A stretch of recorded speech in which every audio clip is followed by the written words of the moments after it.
Tumbeta italia katika anga. Like this.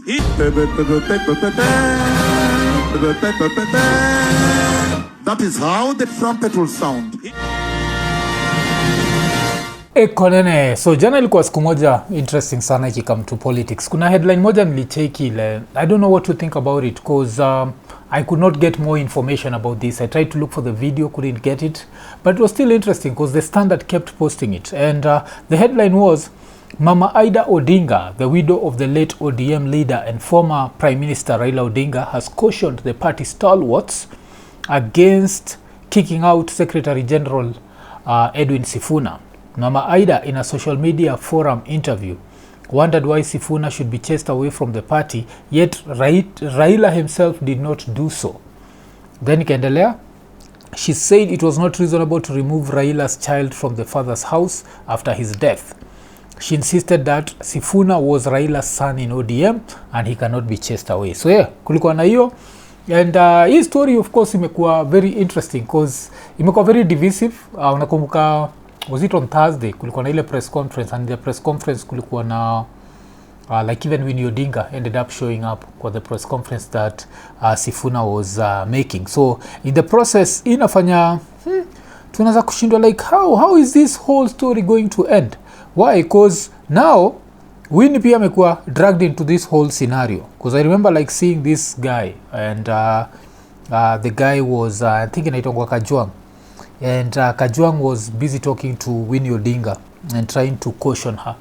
And that's one of the things I have to ask myself, like, what are you cautioning her against? Because if you're to be realistic, these ODM politicians were popular because of Raila, and without Raila they are not that popular.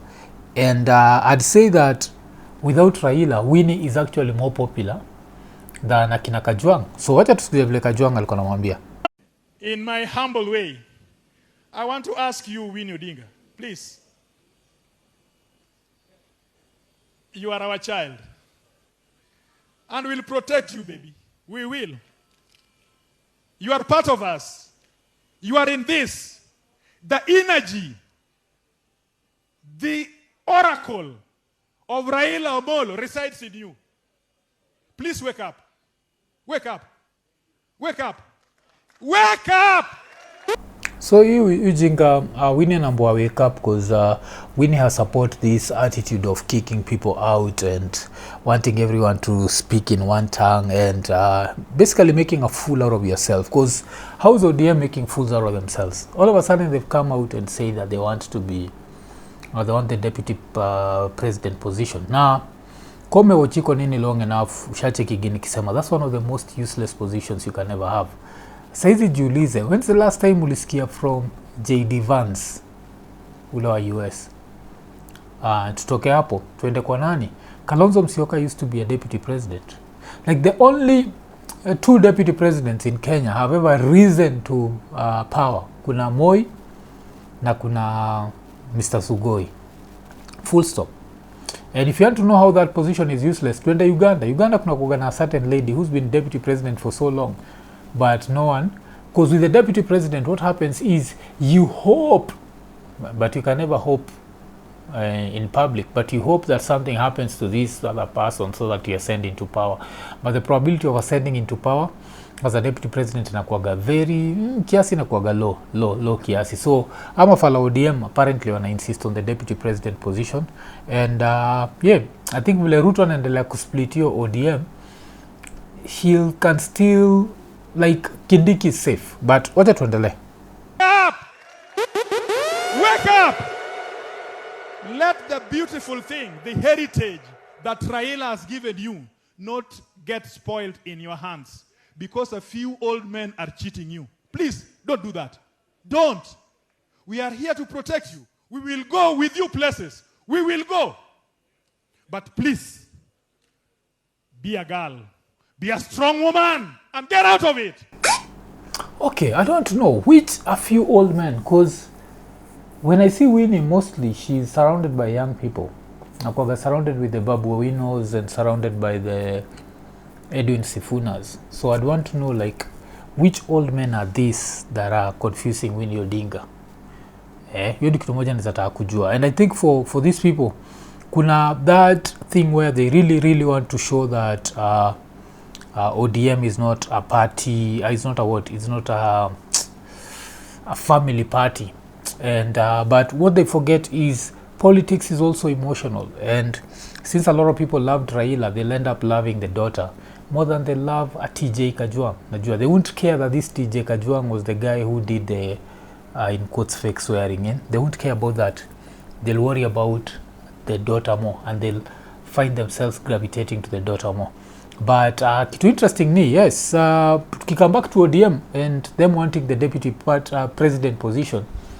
It's interesting because Kumbuka Odinga is on record saying that they are friends with Kithure Kindiki, and they are not going to want this position. But now, even with this, we'd have to rewind. Let's rewind back to the days when Raila was still alive and the handshake happened. Nini? According to Mimi, I used to always say that I expected in 2027 what ODM would propose would be Ruto for president and Gladys Wanga for deputy president. So, how wrong was I? Wacha tusikize.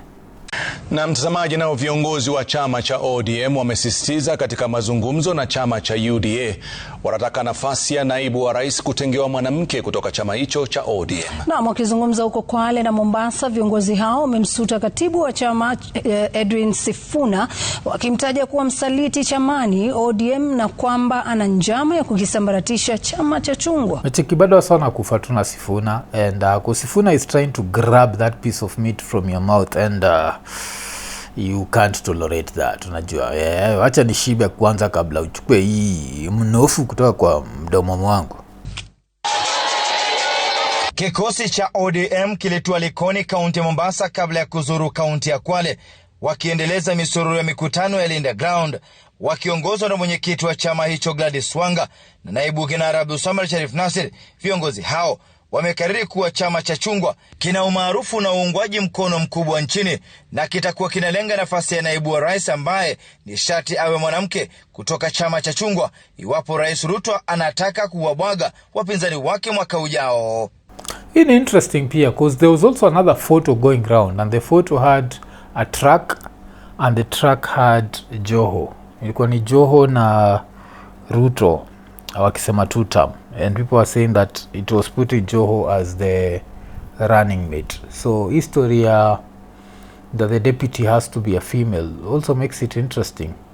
And but now also look at that, like if Joho was to ascend to power, what would that say about us? Because Joho has been accused of very interesting things, you know, very interesting things.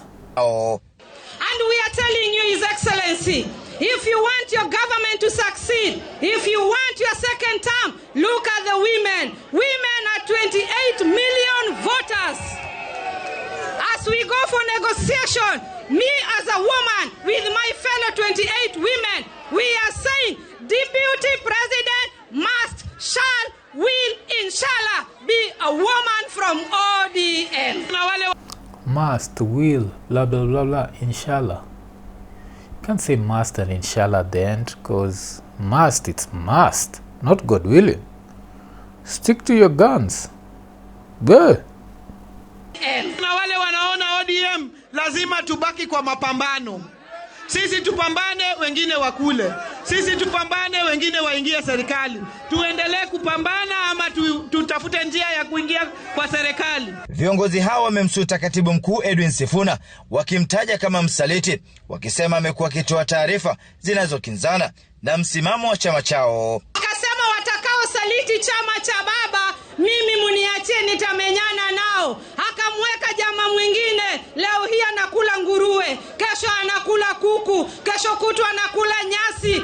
Amepotea, amekuwa fisi. Kaile meza, hata mimi naona nimetosha kutetea maswala ambayo inamtetea mwananchi wa chini. Mother Omanyo ndio aliwekwa a replace Sifuna, and kuna vile alikuwa anasema that Sifuna alilipa akina Kivutha Kibwana kumdisrespect, but he's just not eloquent. I think that's one of the things that Sifuna has, ni eloquence, like he can put his point across, and she just can't do that. Sisi tumesimama nyuma ya Daktari Oburu Oginga Odinga. Kwa hivyo sisi twamheshimu ule kaka wa baba, maana huyo ndiye alikuwa kakake, na sisi tunataka kuwaomba wale wengine, si mheshimu mzee, si ana hekima, si atatulinda. Wakimtaka kinara wao Oburu Oginga kuendelea na mazungumzo kati yao na chama cha UDA, wakisema wanalenga kuunda serikali mwaka 2027 badala ya malumbano chamani ambayo yameendelea kuzua nyufa. Mnataka maendeleo, mnataka maandamano. Kwa hivyo kama unataka maendeleo, tumtume patida wetu Oburu Oginga katika mazungumzo na watu ambao wamekomaa akili kama hawa chair Gladys Wanga. Okay. In negotiations, what's going to happen? Because one minute you say you don't want the deputy president, the next minute you want it. Okay. Hii mambo ya kila siku ya kwa sisi tuwe katika opposition haya yatamalizika. Yaani wewe kila siku sisi hiki chama chetu cha ODM tuwe katika upinzani. Chama cha ODM kinatazamiwa kuhitimisha ziara ya pwani hapo kesho, viongozi wakizuru Mombasa. Okay, so hiyo itakuwa ikiisha leo. But sasa tunajua after hiyo story yao kuclaim wanataka deputy, after hiyo story ku break, what happened? On the other side, Kithure Kindiki had to react to it, and I feel like kuna time kuna feel like Kithure Kindiki's position had been threatened, but right now I don't think so. If Raila had stayed alive, I don't think Kithure Kindiki angekuwa the running mate wa Ruto, cause yes, angekuwa. But right now with a very split ODM, I think his position is super safe, and that's one of the reasons why ye mwenyewe vile alisikia ala sana asema anataka position yake, alibaki tu amesema iko nene. Deputy President Professor Kithure Kindiki says he is not fazed by the Orange Democratic Movement's sudden appetite for the seat he occupies. The Deputy President said he was a master of politics and would not engage carelessly. He spoke in Kirinyaga, where Mount Kenya leaders loyal to the broad-based government maintained that his seat was not up for grabs. So of course, hii position pia ina bring up the whole debate, the mountain, and if the president wants to maintain the mountain.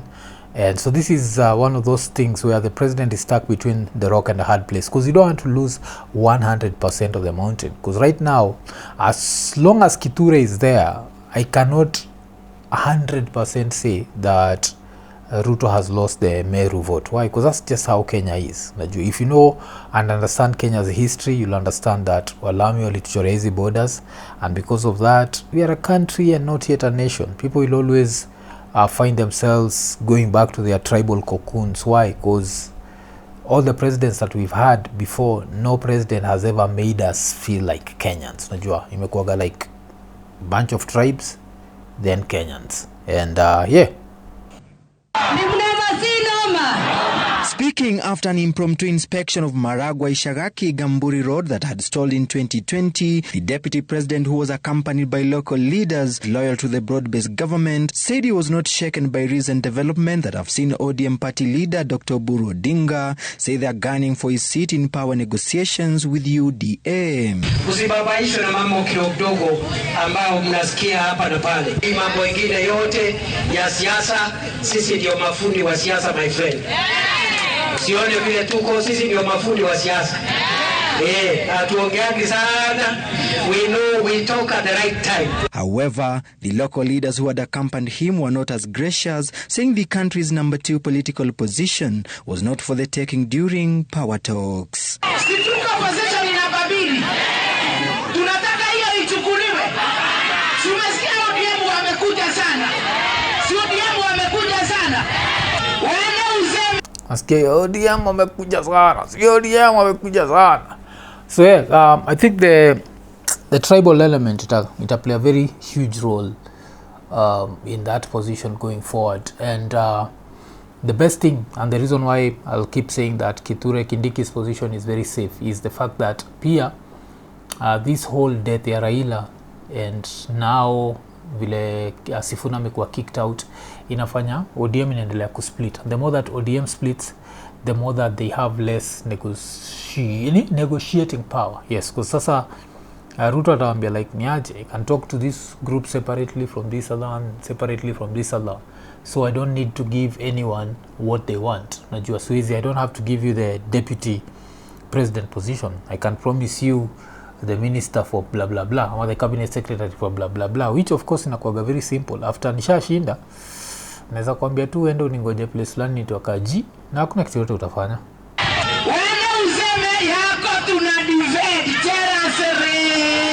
The leaders insisted that both the presidency and deputy presidency already have substantive holders and are not subject to political bargaining. So yeah, so ilikuwa ni ile kitu ile happen kwa hiyo rally nyingine. Konene, najua mwaka ni mpya lakini injili ni ile ile lemfi. So kama uko US, uko UK, uko Canada ama uko the UAE na unatry kutuma do Kenya, baki umechangamka, ingia lemfi, utapaki umepata the most competitive rates. Lakini apart from that, on your first transaction ya $100 or more, utapata $20 sign up reward. So unangoja nini? Baki umechangamka, chap ingia lemfi. Lemfi, international payments for everyone. Alafu but Sifuna of course on the other side, Sifuna anaendelea ku make headlines, especially like hapa Nairobi, because hapa Nairobi kumekuwa na the whole thing ya Nini, like Jalango ametokea kusema that he wants Sifuna's position, and I don't know, I think also Jalango, and I say this respectfully, but na feel kama Jalango yuko stuck in ile time anafikiria, yuko stuck in what? I'd even say he's stuck in July 2022, because by July 2022 he was this new politician who had been endorsed by Raila, and yeah, so he was loved by the people because of that. And then what happened? I think by end of August 2022 he did already in quotes betrayed Raila, and for a lot of people they're never going to forgive him for that. But Langata residents might. Why? Because he's developed Langata. Nisa sema the Langata yo side ingine, because it's side yetu, hii side iko neglected kabisa. That one I'll be honest. Like Nairobi West, South Sea, they still potholes kila pahali, Mada potholes kila pahali. So but kuna hiyo Langata, maybe the one real Langata ile iko karibu na cemetery and whatever, that one he's taking care of.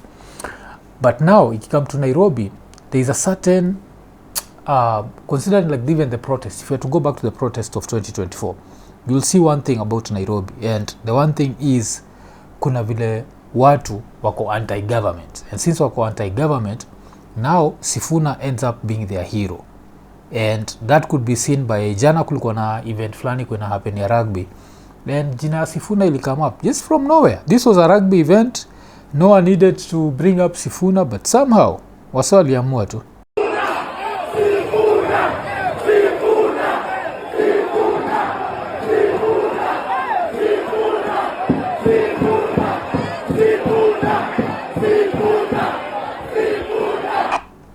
So yeah, I think anyone who assumes that the politics za Nairobi zitakuwa as simple as the politics the rural areas, especially kikam to a position like the senator, watashangaa sana, because I think there's going to be a lot of Gen Z wale watanini, alafu pia Sifuna cause ana represent the rebellion. Unazapata another thing ile mushindaga nikisema where people want to be cool, so itakuwa ni cool to have voted for Sifuna. So even a challenge can start where record how you voted and post online.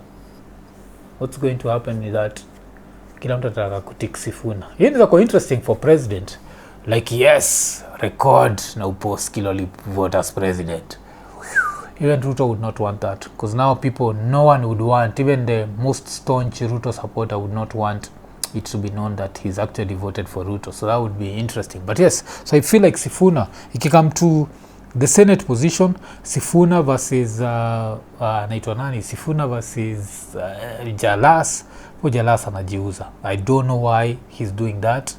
I don't know why he feels like maybe haizi shinda Langata tena, because Langata, even for me, as much as I complain about this other side, I would not be very angry if he came back as a Langata Nini. Even so far nimekuwa nikisema I'd actually vote for him unless the other person gives me a better option. Although I'll keep saying his side ingine and nimeanza kuchoka sasa because the potholes here are ridiculous and nothing happens. But ukienda ile side ingine nasikia tu ni carpet tu zinasetiwa. So kuna hiyo side. But sasa nini babu alikuwa anabonga. I don't know where this was, but it was a very interesting speech. Because it was an interesting speech because if you've not watched the interview nilifanya na msanaitwa Julians Amboko ule wa NTV, then you need to watch it because one of the things that we talked about was how people misunderstand what politics is. I hear people say some of the dumbest things ever.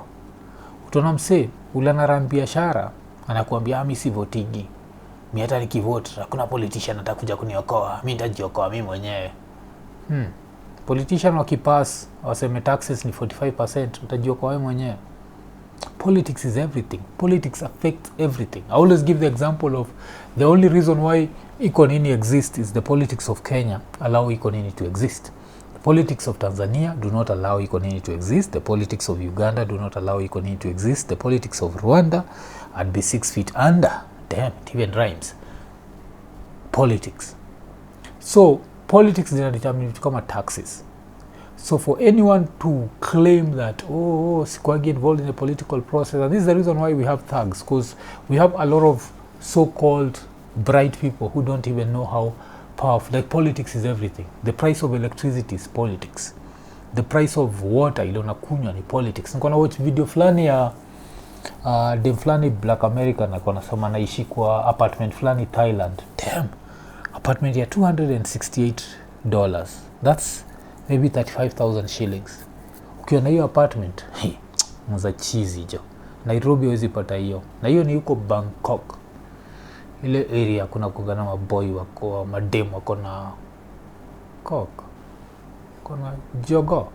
Okay, wacha tusikize babu wenu. Tena si digress. It's a Sunday morning. Thank you, Jesus. The youth must participate in politics, political activities. Politics and economics are like twins. The political activities of a nation determines the economic activities of that nation.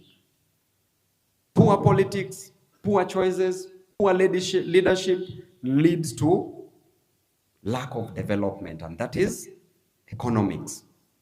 As a young person, you must participate actively in politics. Participate as a voter. The first thing, you must register as a voter and vote. Participate as a leader.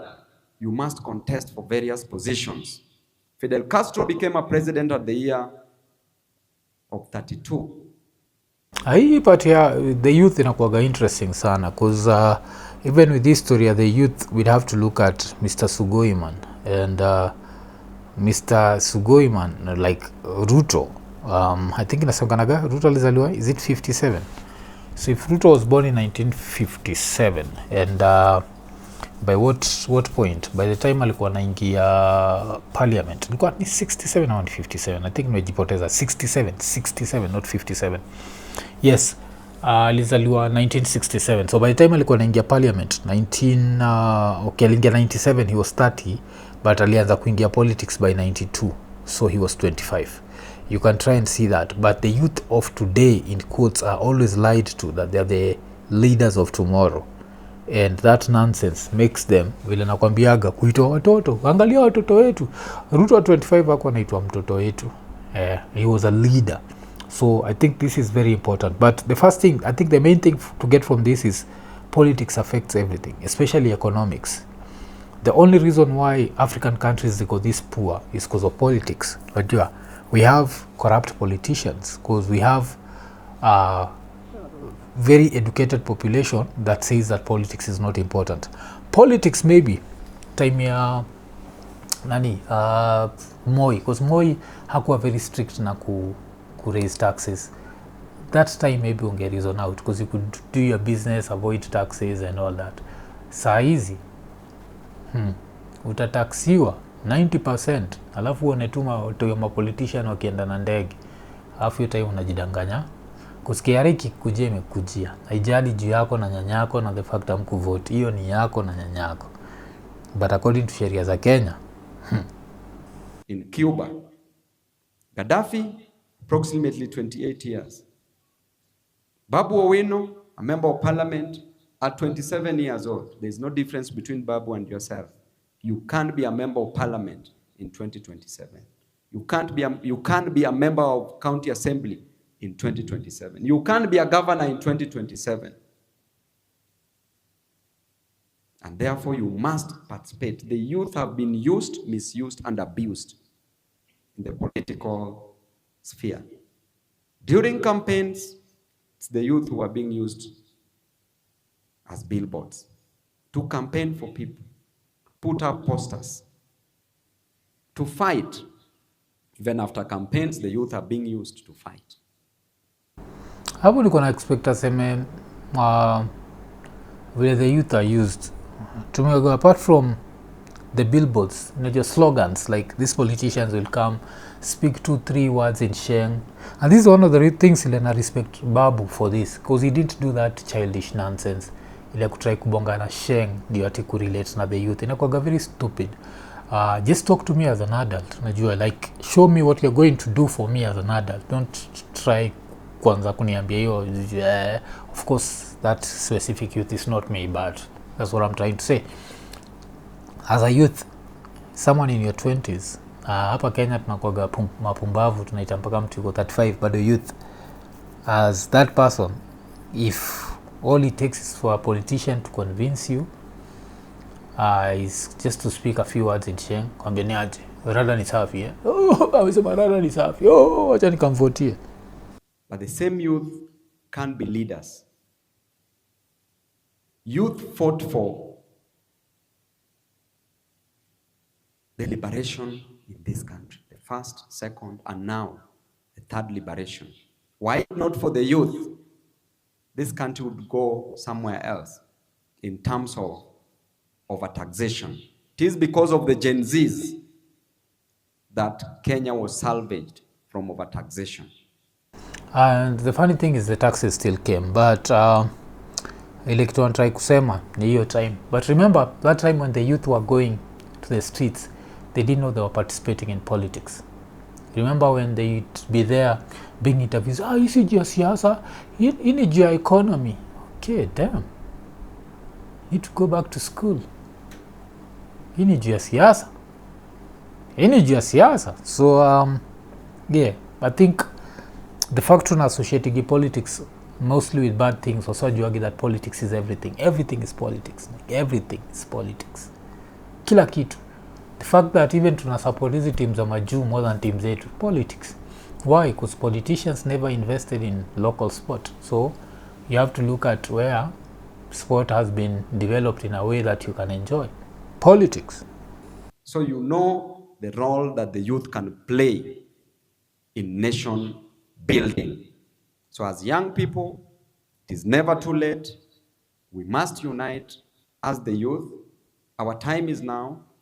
Never be told that you are too young. The Bible says that nobody should despise you because you are a youth, because of your youthful age, but show by example integrity, love, show others how leadership can be.